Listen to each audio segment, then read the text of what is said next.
João, capítulo 4. Evangelho de João, capítulo 4.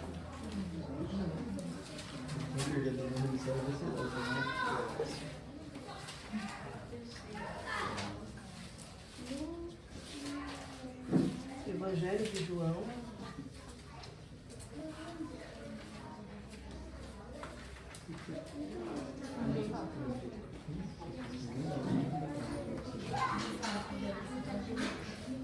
todos abriram, né? Amém. A palavra diz assim: E quando o Senhor entendeu que os fariseus tinham ouvido que Jesus fazia e batizava mais discípulos que João, ainda que Jesus mesmo não batizava mais os seus discípulos, deixou a Judéia e foi outra vez para a Galileia. E era-lhe necessário passar por Samaria. Foi, pois, a uma cidade de Samaria chamada Sicar, junto à propriedade que Jacó tinha dado a seu filho José. E estava ali a fonte de Jacó. Jesus, pois, cansado do caminho, assentou-se assim junto da fonte.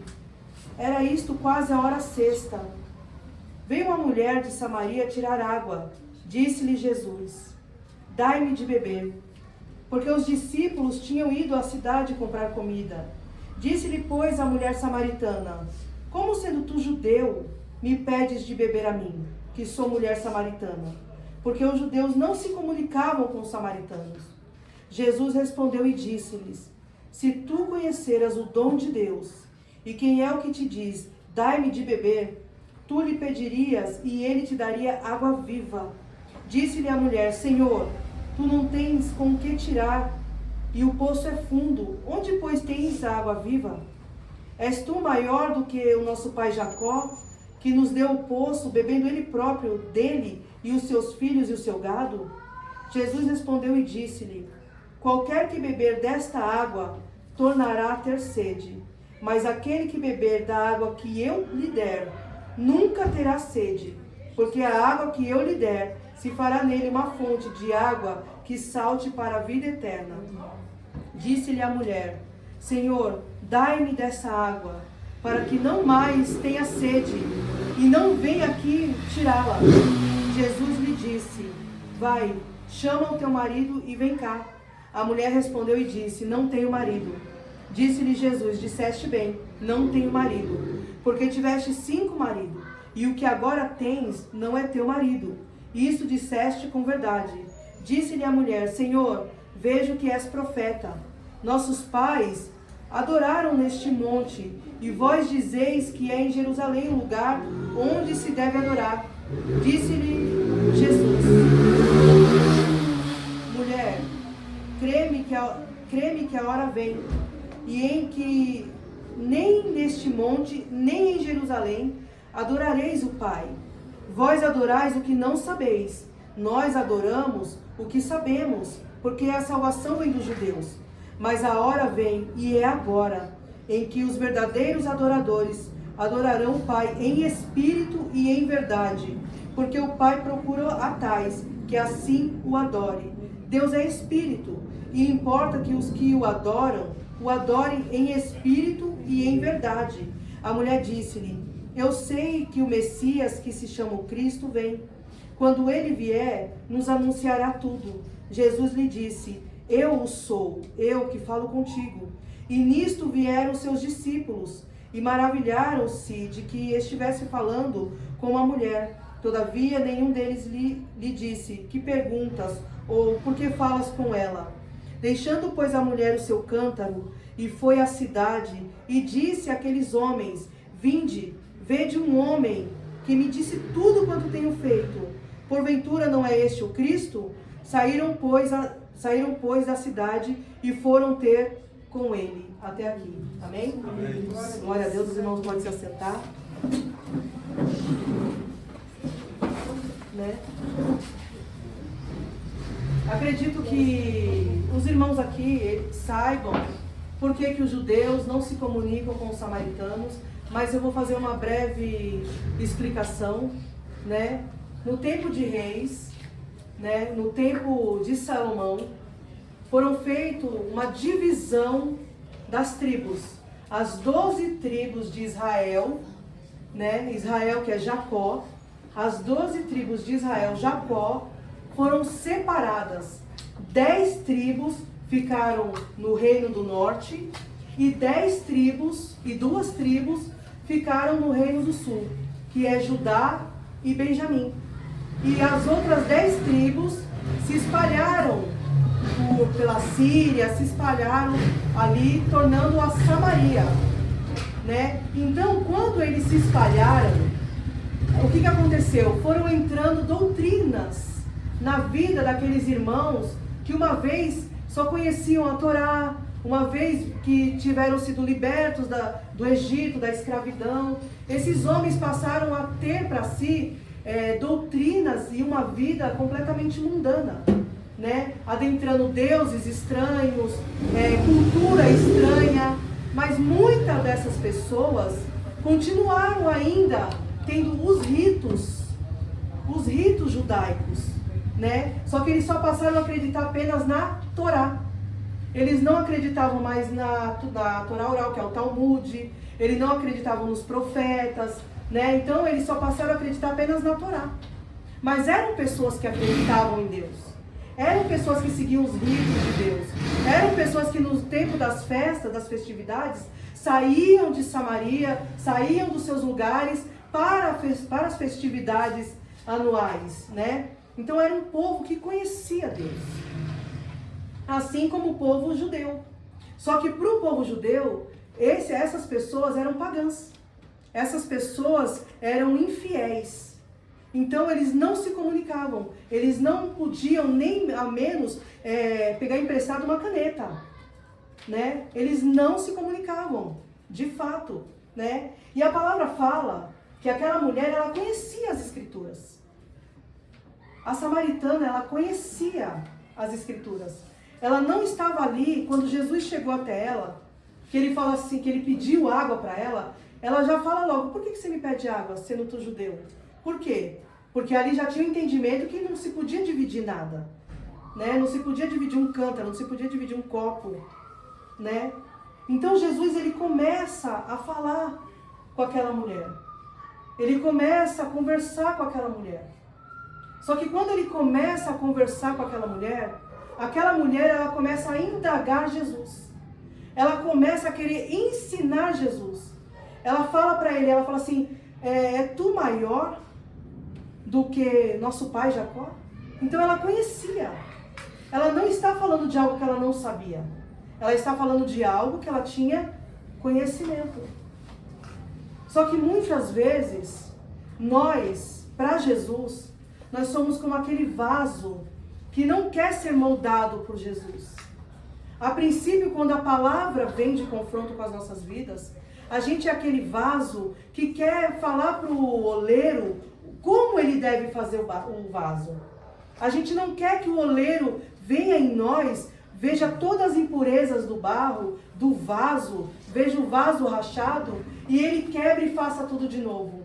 Porque é muito fácil a gente, numa oração, falar assim: Senhor, me quebra e faz tudo novo. Só quem sabe o que é ser quebrado, né, na presença de Deus, sabe o quanto é dolorido. Sabe o quanto é doído. E aquela mulher, ela estava ali como um vaso. Só que ela queria ensinar para Jesus.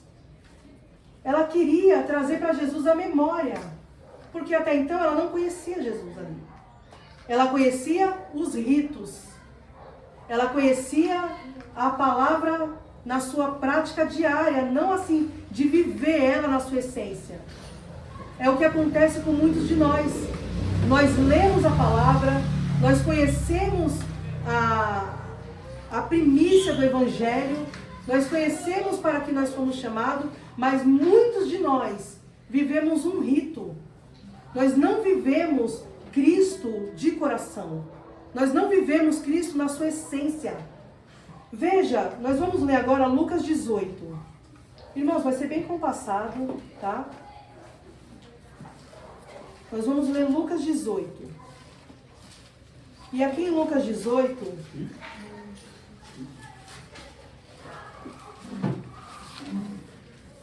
a partir do verso 9,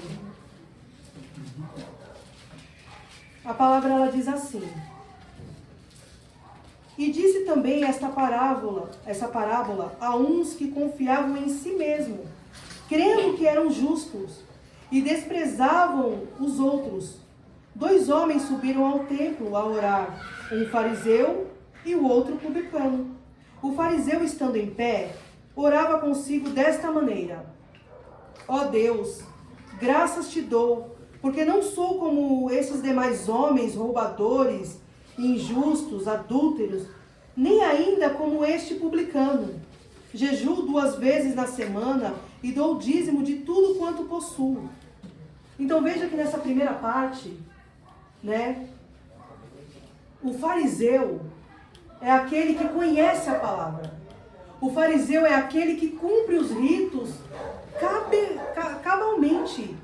É aquele que vai na igreja, é aquele que dá o dízimo de tudo, é aquele que sempre está na obra, é aquele que sempre está fazendo, mas sempre para se aparecer. Ele não faz sendo para Deus. Ele não faz para a glória de Deus. Ele faz para mostrar que está fazendo. Ele faz para que os outros saibam que ele cumpre aquele rito, para ele ter uma aparência de santo, para ele ter um jeito onde as pessoas olhem para ele e digam: aquele ali realmente é crente. Ele não falta um culto, ele dá dízimo, nossa, ele sempre abre e fecha isso. Não estou falando que é pecado fazer isso. É louvável fazer. Mas desde que nós façamos para Deus, para a glória de Deus. Como o irmão orou aqui, para que nós venhamos ser cartas vivas, aonde nós fazendo qualquer coisa na obra do Senhor, a presença de Deus, a glória de Deus seja manifesta através das nossas vidas. E não nós homens, sermos manifestos como fazendo alguma coisa. Entende? Então existe uma diferença de você sempre estar fazendo e ser para você mesmo, para mostrar para as pessoas, e a diferença de você fazer não sendo para você, mas sendo para o Todo-Poderoso, sendo para o Eterno. Porque aquele publicano, ele porém orando, de pé, de longe, nem ainda queria levantar os seus olhos aos céus, mas batia no peito dizendo: ó Deus, tem misericórdia de mim, pecador. Aquele homem, a qual aquele fariseu estava ali julgando, aquele homem, ele estava mais sincero diante de Deus. Por quê? Porque existe uma coisa no nosso meio, no meio cristão geral, que é a acusação. E Deus, quando Ele chama cada um de nós, Ele nos chama para que cada um examine-se, pois, a si mesmo. E cada um examinando, pois, a si mesmo, vai ver dentro de você, dentro das suas atitudes, dentro do seu padrão de vida, erros e falhas terríveis, que precisam ser mudadas, que precisam ser transformadas, que precisam de um novo caráter, de uma nova característica em Deus. Então esse publicano, ele está aqui para nos mostrar, o quanto ele era falho diante da presença de Deus, o quanto ele era pecador, o quanto ele precisava de Deus, o quanto ele precisava da ajuda de Deus. Ele estava reconhecendo que sem Cristo, que sem a presença, ele não conseguia. Porque qual de nós aqui, irmãos, consegue fazer algo sem a presença? Consegue fazer alguma coisa sem o Espírito Santo? Qual de nós aqui consegue se levantar se Deus não for conosco? Ninguém. Mas aquela mulher, aquela mulher, ela estava ali com Jesus.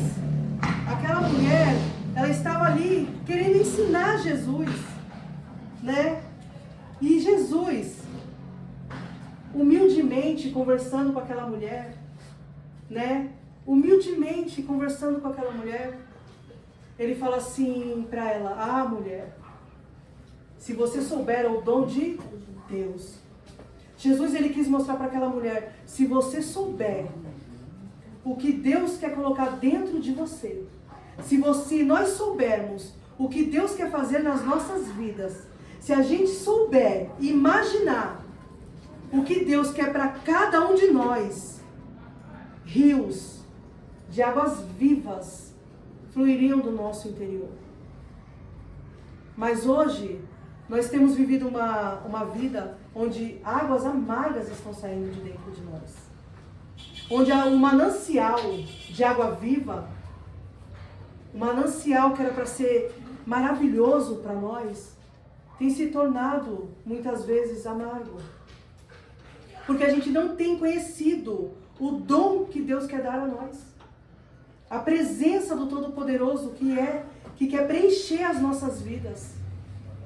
Então Jesus, ele vira para aquela mulher e ele fala assim: mulher, vai e chama o teu marido.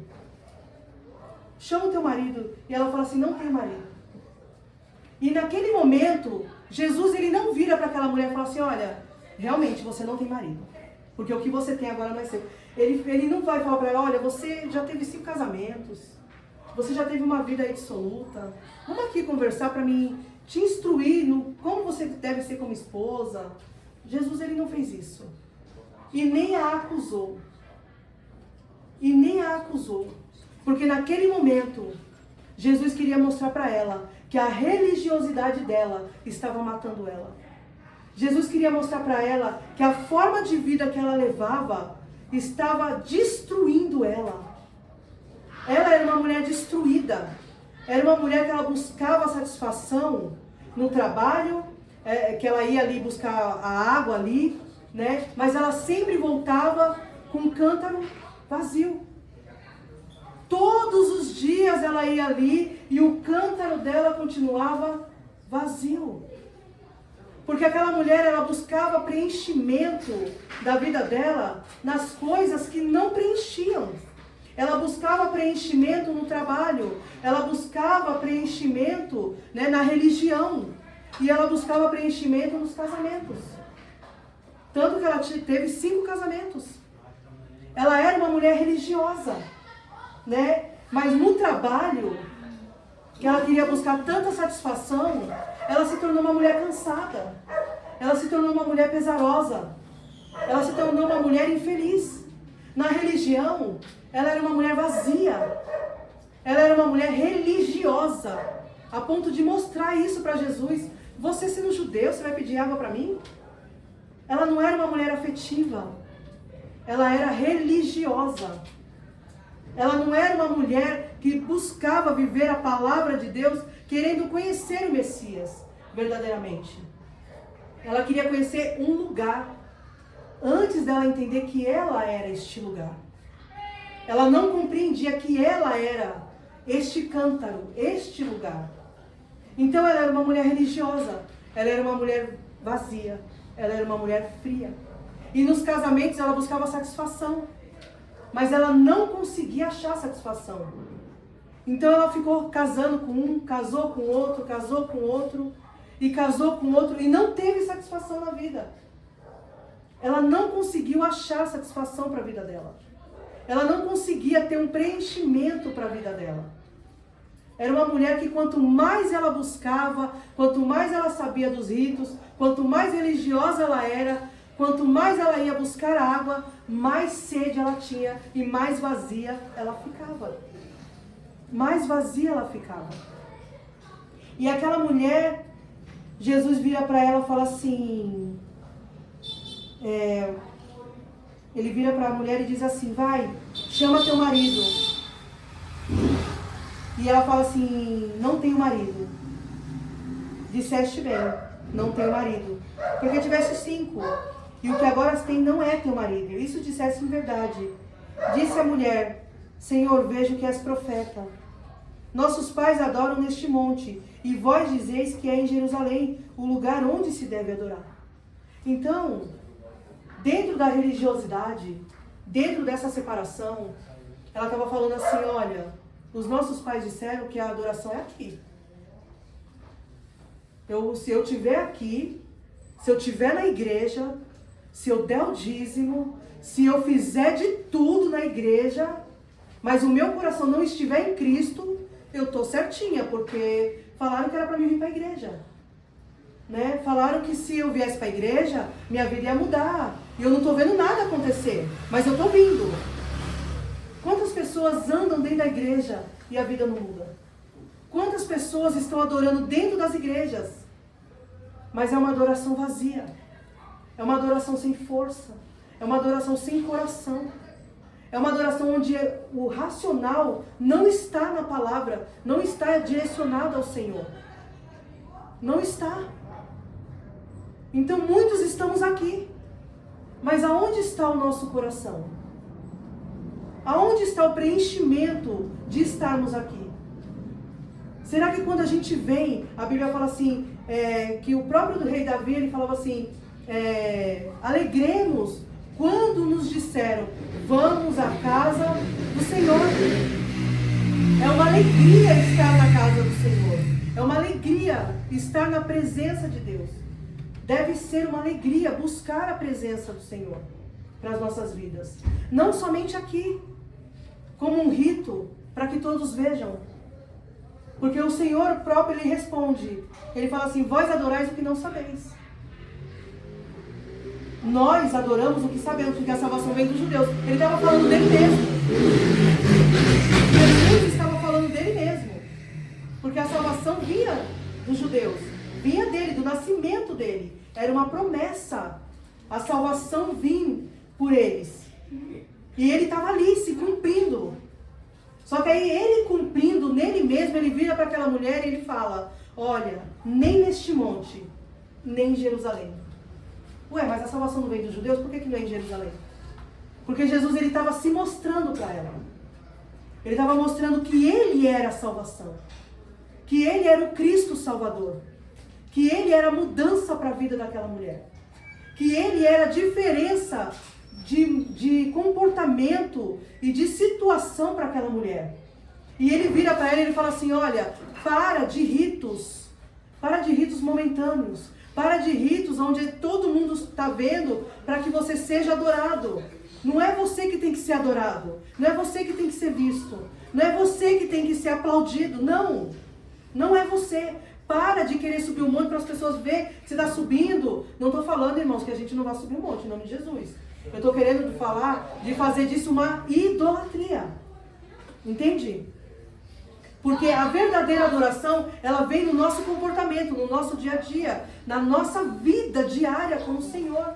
Então, todo o restante, são consequências de uma vida com Deus. São consequências. Então, Jesus, ele vira para aquela mulher e fala assim, nem neste monte e nem em Jerusalém. Porque Deus, o Pai, Ele procura verdadeiros adoradores que o adorem em espírito, que o adorem aqui dentro, que o adore de mente, de alma, de coração, com uma vida no altar, com uma vida diferente, com uma vida transformada na palavra. É esses que o Pai procura.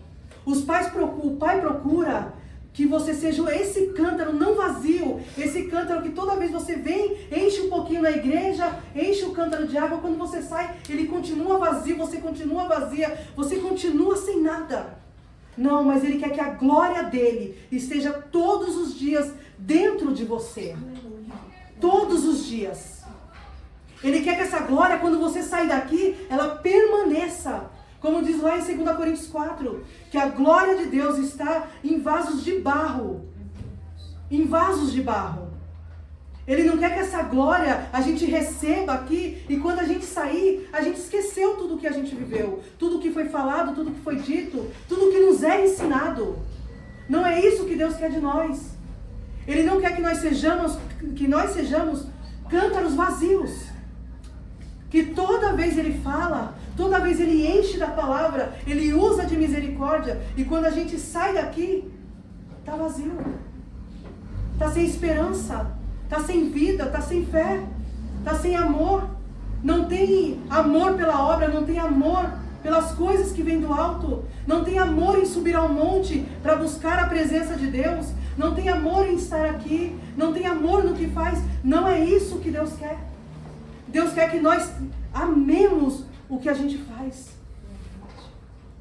É isso que Ele quer. Ele quer que o nosso cântaro seja cheio da presença do Todo-Poderoso.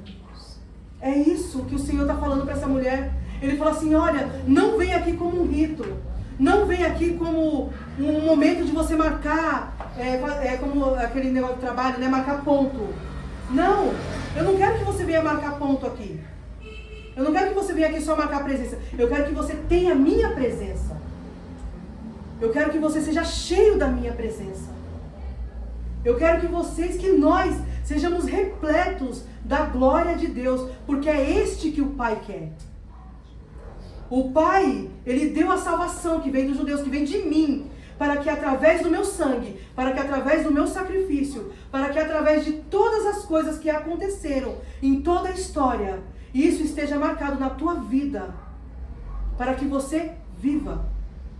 Hoje nós estávamos falando sobre médicos, sobre a medicina. E os médicos de hoje, o que eles fazem com os pacientes? A grande maioria dos médicos. Você vai com um problema, eles dão remédio para que você se mantenha vivo. Mas os médicos naturalistas, o que eles fazem? Eles passam suplementação para que você tenha vida. Então é isso que Jesus faz no nosso campo espiritual. A religiosidade nos mantém vivo, mas Cristo faz com que tenhamos vida. Cristo faz com que a gente mantenha viva a luz acesa dentro de nós. É diferente. É diferente, né? É completamente diferente. Então, quando aquela mulher, ela entendeu que ela era este cântaro, que ela era esse recipiente, quando ela entendeu que ela era uma fariseu, quando ela entendeu que ela era uma religiosa, que ela entendeu que ela só limpava o copo por fora, mas dentro dela estava cheio de rapina, que dentro dela estava sujo, que dentro dela, quando ela ia maquiar tudo aquilo, quando ela ia beber daquela água, vinha sujeira, vinha podridão. Quando ela entendeu que ela precisava se lavar por dentro,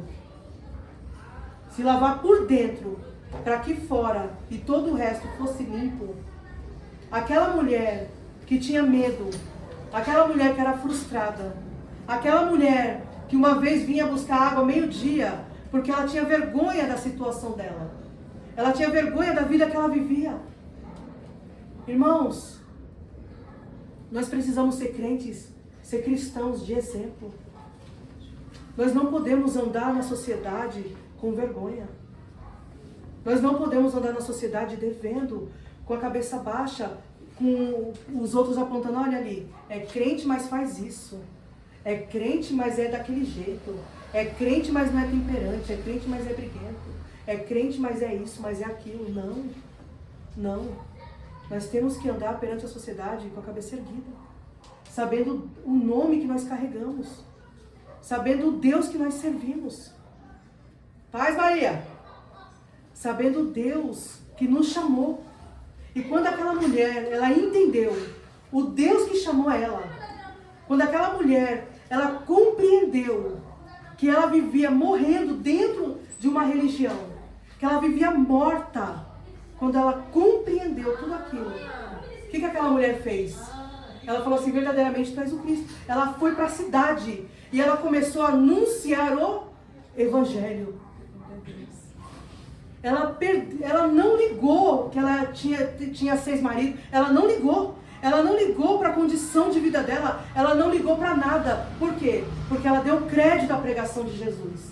Ela entendeu que ela queria ensinar o ensinador. Ela queria ensinar o mestre. Quantas vezes Deus está nos ensinando, nos instruindo, e a gente endurece o coração e não aceita a correção, não aceita a palavra, e a gente quer ensinar para Deus, ah não Senhor, mas isso não, ah Deus, agora não, desse jeito não. A gente quer ensinar, mas quando a gente obedece, quando a gente ouve, quando a gente compreende, todas as coisas na nossa vida modificam, tudo é modificado. Quando aquela mulher entendeu isso, ela passou a ganhar almas. Ela não ligou se iam falar dela. Ela não ligou para nada. Para nada. Ela só queria falar de Jesus. Ela só queria falar do Todo-Poderoso. ela só queria falar da eternidade. Ela não estava nem aí para nada. O serviço que era cansativo para ela já passou a deixar longe da vida dela. Por quê? Porque ela foi preenchida. Aquele cansaço de estar ali todos os dias. Você vê que aquela mulher, a Bíblia fala que ela foi imediatamente. Ela foi cheia de vigor. Cheia de vigor. Anunciar o Evangelho. Cheia de vigor. Aquela mulher, ela já não estava mais naquela condição triste, religiosa ali. Ah, mas você não tem cântaro, eu que tenho. Você não tem nada para tirar água, agora você quer me pedir. Não, aquela mulher, ela foi transmitir tudo aquilo que entrou dentro dela, que foi a glória de Deus, a presença de Deus. É isso que nós temos que transmitir para as pessoas. A glória de Deus, a presença de Deus na nossa vida. Entende? É isso que Deus quer que a gente transmita para as pessoas, vida. Deus quer que a gente transmita vida. E é isso que Deus, irmãos, nós estamos vivendo os últimos momentos nessa terra. Se nós estivermos na condição de religioso, nós morreremos. Nós morreremos. Nós morreremos. Mas se nós estivermos na condição de adoração, de adoradores, de espírito, em verdade, que essa verdade esteja na nossa mente, no nosso coração e na nossa alma, Pai, Filho e Espírito, dentro de nós, porque um cordão de 3 dobras, ele não se desfaz facilmente. E esses 3 dentro de nós, quem vai tirar? Quem vai tirar de nós? Uma vez que Ele quer se mostrar pra gente, uma vez que Ele quer agir na nossa vida, uma vez que Ele quer fazer morada dentro de nós, que Ele quer fazer a diferença dentro de nós, quem é que vai tirar isso de nós? Ninguém. Quem pode nos afastar do amor de Deus? Nada, irmãos, nada. Não existe tribulação, não existe luta. Porque a religiosidade, ela afasta as pessoas de Deus. O religioso, ele se afasta de Deus por qualquer coisa. O religioso, qualquer dificuldade, ele se afasta de Deus. Mas o adorador, quanto mais dificuldade se levanta, mais ele adora, mais ele quer Jesus, mais ele vai para a presença de Deus, porque ele sabe que o Senhor, Ele é galardoador das nossas vidas. Ele sabe que Deus, Ele é o general de guerra que guerreia por nós. Ele sabe que este Deus é o Deus de promessas, que Ele tem compromisso com a palavra dEle. Então, se nós estivermos nele e Ele estiver em nós, nós vamos pedir para os nossos filhos serem salvos e eles serão salvos. Nós vamos pedir para os nossos maridos serem salvos e eles serão salvos. As nossas esposas serem salvas e serão salvas. Nossa mãe, nossos pais, aqueles que nós colocamos no nosso coração e serão. Porque nós vamos estar nele. Nós não vamos estar orando, pedindo coisas para essa terra, não. Mas nós vamos estar pedindo a Deus coisas para a eternidade, para o mundo eterno, para uma glória eterna, para uma vida eterna. Para algo que a traça e a ferrugem não consome. Para aquilo que nada, nem ninguém vai poder arrancar das mãos de Deus. É isso que nós pedimos quando nós entendemos. É isso que nós precisamos entender. E foi isso que essa mulher entendeu. Que uma vez que ela vivia sofrendo, abatida, religiosa, ali orava, vinha na igreja, fazia todos os ritos, tal. Mas a partir do momento, irmãos, que ela passou a ir para a igreja com amor, que ela passou a dizimar em amor, que ela passou a ofertar a vida dela em amor, que ela passou a ter toda a estrutura de vida dela em amor à obra, em amor a Cristo, tudo na vida dela mudou. Tudo. Tudo. E é isso que Deus quer para as nossas vidas. Né? Jesus chegou naquela mulher no momento mais difícil da vida dela. No momento de amargura, de tristeza. No momento onde aquela mulher praticamente era uma depressiva. Ela não tinha felicidade. Ela era amarga. Mas quando ela conheceu Jesus, toda a amargura, toda a tristeza saiu da vida daquela mulher. Ela correu imediatamente e foi proclamar o Evangelho. E ela continuou falando do Evangelho, a ponto dos homens virar para ela aqui no 41 e falava assim, no 40 ele fala assim: Indo, pois, ter com ele o samaritano, rogaram-lhe que ficasse com eles, e ficou ali 2 dias. E muitos mais creram nele por causa da sua palavra. Aquela mulher, ela passou a ser testemunha. Aquela mulher, ela passou a fazer a diferença, a ponto dela ser testemunha, a ponto dela levar as pessoas a ouvir Jesus, a crerem na palavra de Jesus. Aquela mulher, uma vez que ninguém dava crédito, que ninguém olhava para ela, aquela mulher passou a ser testemunha da glória de Deus. E quando ela foi testemunha de toda essa mudança que Deus fez na vida dela, aquelas pessoas queriam o quê? Conhecer Jesus. Não, eu vou conhecer, vamos ver ele falando. A ponto das pessoas falarem assim, não, fica aí mais 2 dias. Não, que palavra boa. E as pessoas começaram a crer na palavra dele, na palavra de Jesus. Porque uma vez que nós somos testemunhas, as pessoas olham para nossas vidas e elas querem conhecer esse Jesus. E elas vêm para esse Jesus. E depois elas vão ser testemunhas, viver a vida delas em Cristo. Não viver mais o que eu testemunhei, mas viver aquilo que Deus quer que elas testemunhem para a vida de outras pessoas. É isso que Deus quer. Ele quer nos formar discípulos. Ele quer nos formar testemunhas dele. É isso que ele quer para nossas vidas. E ele fala assim, e diziam à mulher, já não é pelo teu testemunho que nós cremos, porque nós mesmos o temos ouvido e sabemos que este é verdadeiramente o Cristo, o Salvador do mundo. Naquele momento que aquela mulher se tornou testemunha, aqueles homens, aquela cidade começou a compreender que Cristo era o Salvador. Aquela cidade que também era idólatra, aquela cidade que também vivia um rito, aquela cidade que também era religiosa, passou a adorar a Deus em espírito e em verdade. Então o que Deus quer de nós é que nós deixemos o cântaro vazio. Que nós não fiquemos dentro da igreja com nossos cântaros vazios. Mas Ele quer que os nossos cântaros, que nós sejamos vasos com a glória de Deus permanente dentro das nossas vidas. Amém? Foi essa palavra que Deus me trouxe, né? E eu espero que tenha sido para vocês também, em nome de Jesus. E as palmas no meu Senhor. Amém?